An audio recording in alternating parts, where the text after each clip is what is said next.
السلام علیکم، کیا حال چال ہے آپ سب لوگوں کے؟ امید کرتی ہوں ٹھیک ہوں گے آپ لوگ اور خیریت سے ہوں گے۔ تو پیش خدمت ہے مصحف کا ایپیسوڈ نمبر 2۔ آپ اس چینل پر نئے ہیں یا اگر آپ نے ابھی تک اس چینل کو سبسکرائب نہیں کیا تو پلیز سبسکرائب کر دیجئے اور بیل آئیکن کو بھی پریس کر دیجئے، شکریہ۔ نہیں تو بیٹا میں کر لوں گی، مجھے پتا ہے آپ کر لیں گی، مگر میں بھی ان لوگوں پہ ذرا احسان کرنا چاہتی ہوں۔ وہ برتن دھو کر فارغ ہوئی تو مسرر ٹرالی بڑھ چکی تھی۔ محمل، یہ باہر لے جاؤ، سب لان میں ہوں گے۔ وہ بنا احتجاج ٹرالی گھسیٹنے لگی۔ لان میں روز شام کی طرح کرسیاں لگی تھیں۔ آغا کریم اخبار کھولے دیکھ رہے تھے، ساتھ ہی مہتاب تائی اور نائمہ چچی باتیں کر رہی تھی۔ نائمہ چچی سب سے چھوٹے چچا اسد کی بیوی تھی، جو قریب ہی بیٹے غفران چچا سے کچھ کہہ رہے تھے۔ غفران چچا اور محمل کے ابا آغا ابراہیم جڑوا تھے۔ آغا کریم ان سے بڑے اور اسد چچا چاروں بھائیوں میں سب سے چھوٹے تھے۔ غفران چچا کی بیگم فضا چچی برآمدے میں کڑی اپنی بیٹی کو آواز دے رہی تھی۔ اسے ٹرالی لے کر آتا دیکھ کر مسکرائی۔ ارے محمل جان، تم اکیلی لگی رہی، ندا یا سامع کو کہہ دیا ہوتا تو تمہاری ہیلپ کروا دیتی۔ فضا چچی نائمہ اور مہتاب کی طرح زبان کڑوی نہ تھی، بلکہ اتنی میٹھی تھی کہ جب یہ مٹھاس اپنے لبوں سے دوسرے کے خلق میں انڈیلتی تو وہاں کانٹے اگاتے۔ اٹس اوکے، کوئی بس مسکرا کر ٹرالی آگے لے گئی۔ اب کیا کہتی کہ ندا اور سامیہ نے پہلے کون سے کام کیے تھے جو اب کرتی؟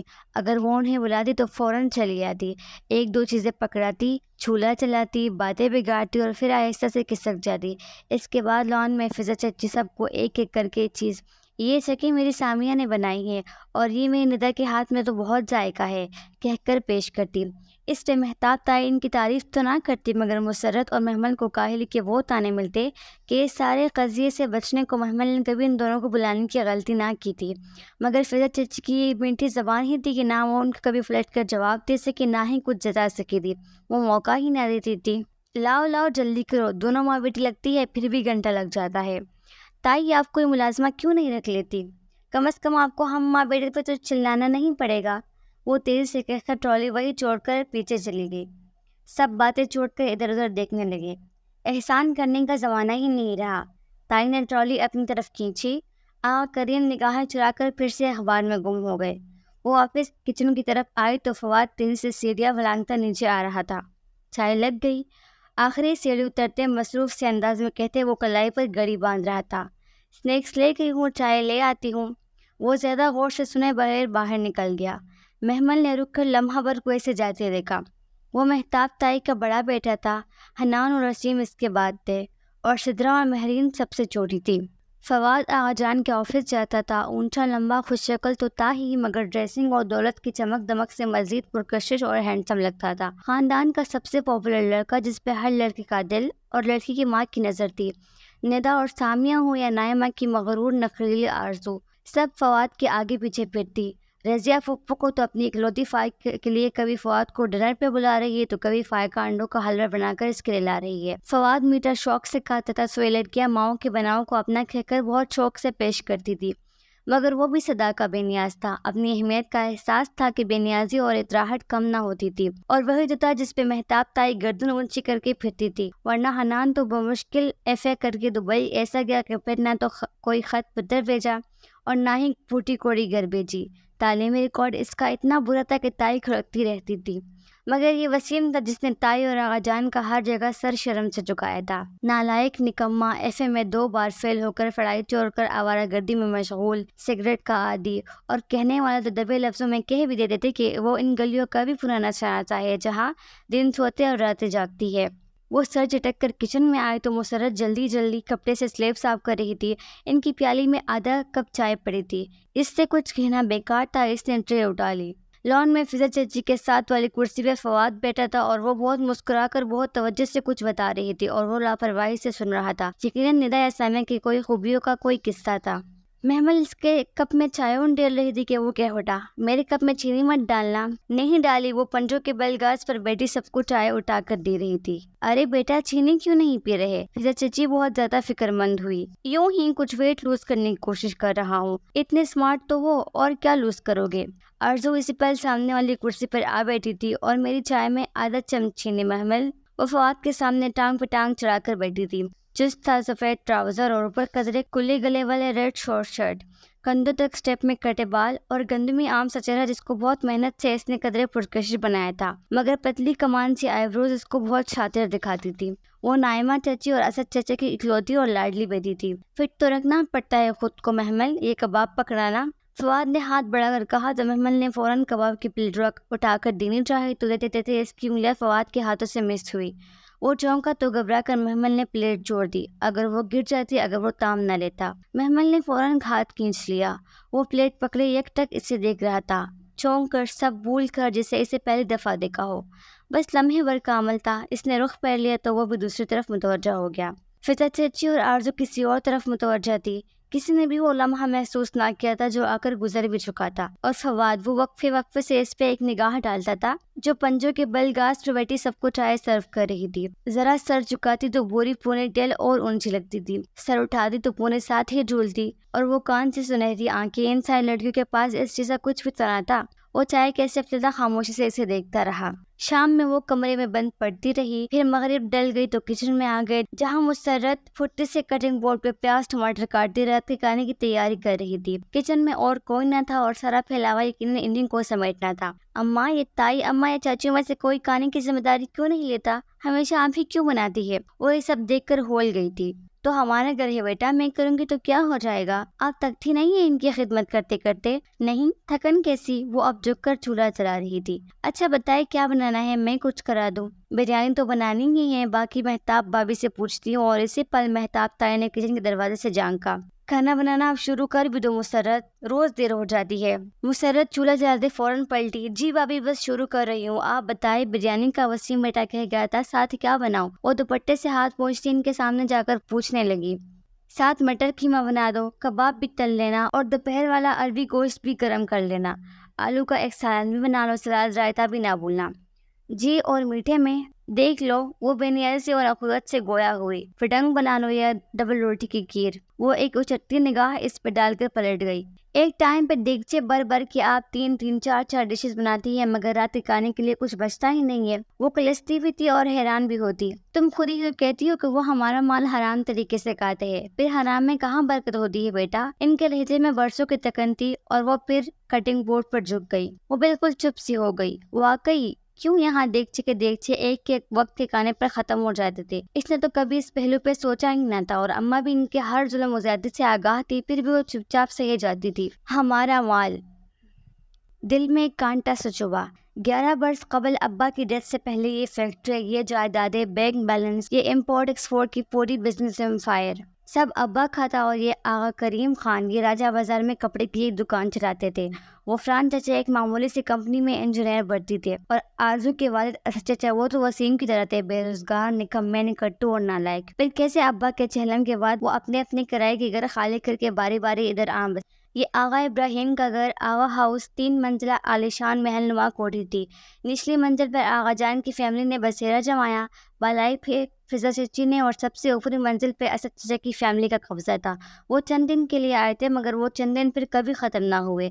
بات بے بات جگہ کی کمی کا رونا رویا جاتا، یہاں تک کہ ماسٹر بیڈ روم سے مسرت اور محمل کو نکال کر اسٹور میں شفٹ کر دیا گیا۔ وہ اس وقت چھوٹی تھی، شاید 9-10 برس کی، مگر جیسے جیسے شعور کی منزلیں پار کی تو اندر ہی اندر لاوا پکتا رہا۔ اب تو عرصہ ہوا اس نے دبنا چھوڑ دیا تھا۔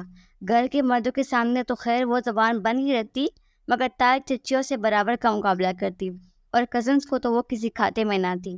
لیکن اس زبان چلانے کے باعث اس پہ سختیاں بڑھتی گئی۔ وہ محض زبان سے جواب دے سکتی تھی، مگر تائی اماں وغیرہ نے دوسرے حربے بھی استعمال کیے۔ جب سے اس نے اپنے ذاتی جیب خرچ کے لیے ایک دوست کے والد کی اکیڈمی میں ٹیوشن دینے شروع کی تھی، اس کو گھر واپسی میں دیر ہو جاتی، اور نتیجتاً یا قصداً اس کے دوپہر کا کھانا نہ رکھا جاتا۔ ایک دفعہ اماں ایک روٹی اور سالن کی پلیٹ بچا کر کمرے میں لے گئی، مگر تائی مہتاب کی نگاہ پڑ ہی گئی اور گھر میں بھونچال آ گیا۔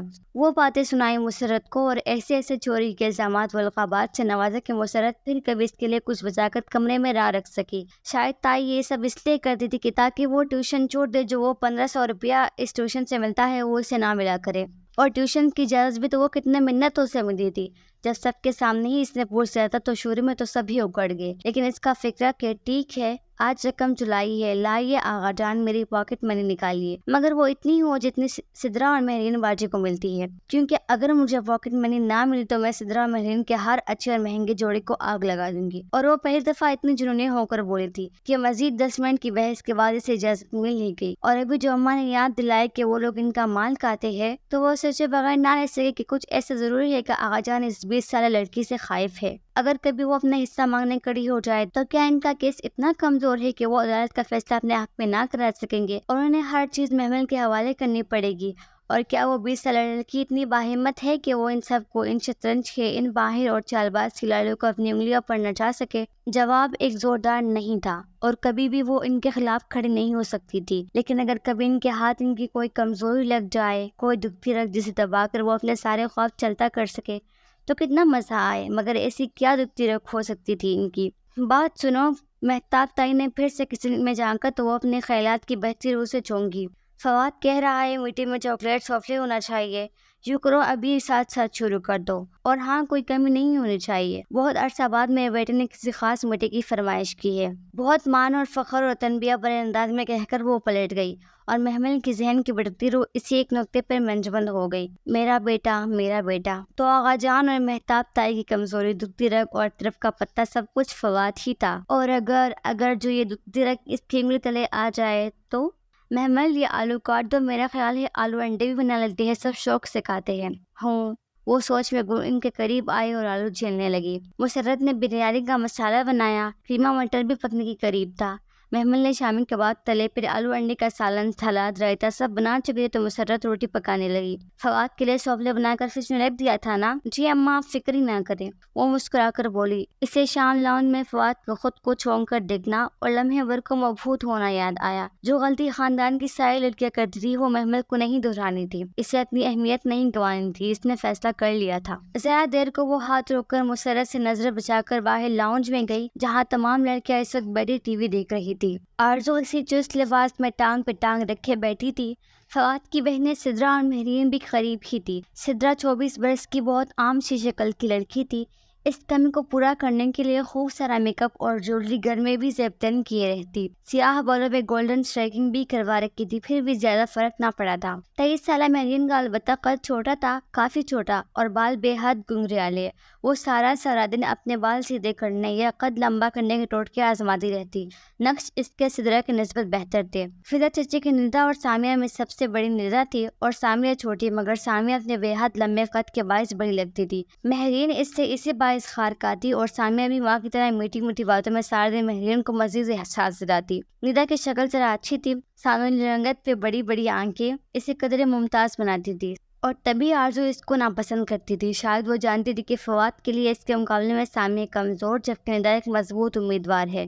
فواد کی بہنیں سدرا اور مہرین تو بی اے کر کے پڑھائی ہی چھوڑ چکی تھی، جبکہ 22 سالہ سامیہ، 23 سالہ ندا بی اے کرنے کالج اور 23 سالہ آرزو ماسٹر کرنے کے لیے یونیورسٹی جاتی تھی۔ آرزو مر کے پاس ہونے والوں میں سے تھی، اور تبھی اس کی یونیورسٹی پر پہنچ جانے کی بڑی وجہ آغا جان کی سفارشیں تھی۔ یہ سفارشیں سدرا اور مہرین کے وقت بھی کام آ جاتی اگر جو انہیں پڑھنے کا ردی بھر بھی شوق ہوتا۔ بات سنیں، اس نے بظاہر عجلت میں سب کو مخاطب کیا۔ رات کھانے کے لیے سوفلے بنانا ہے، آپ لوگوں میں سے کوئی ہیلپ کرائے گا؟ نہیں، آرزو نے ریموٹ سے چینل بدلتے اسے دیکھنا بھی گوارا نہیں کیا۔ ندا اپنے ناخنوں پر سے کیوٹکس کچھ رہی تھی۔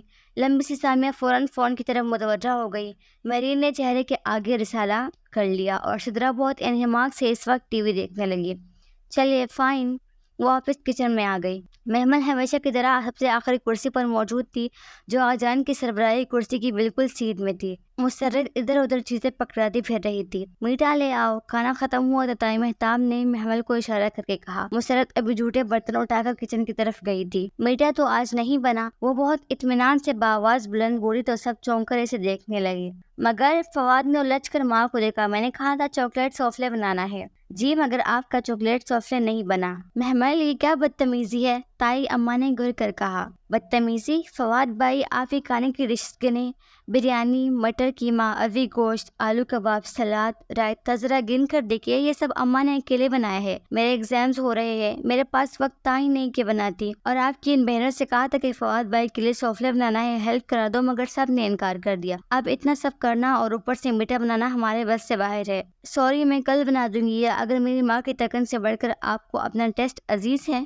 تو میں انہیں کہہ دیتی ہوں اماں اماں۔ اس نے آواز لگائی، اور جہاں لڑکے بجھنے سے پہلو بدل رہی تھی اور مہتاب تائی کچھ سخت سنانے ہی لگی تھی کہ وہ کہہ اٹھا، نہیں نہیں، اٹس اوکے، میں نے یہ خیال ہی نہیں کیا کہ تمہارے ایگزامس ہے۔ اور ممی، اس نے ماں کو تنبیہی نگاہوں سے دیکھا، کچن کا کام صرف محمل اور مسرت چچی کی ذمہ داری نہیں ہے، ان سارے نوابزادیوں کو بھی کہا کرے، ہاتھ تو بٹا سکتی ہے یہ۔ ہاں تو کرتی تو ہے۔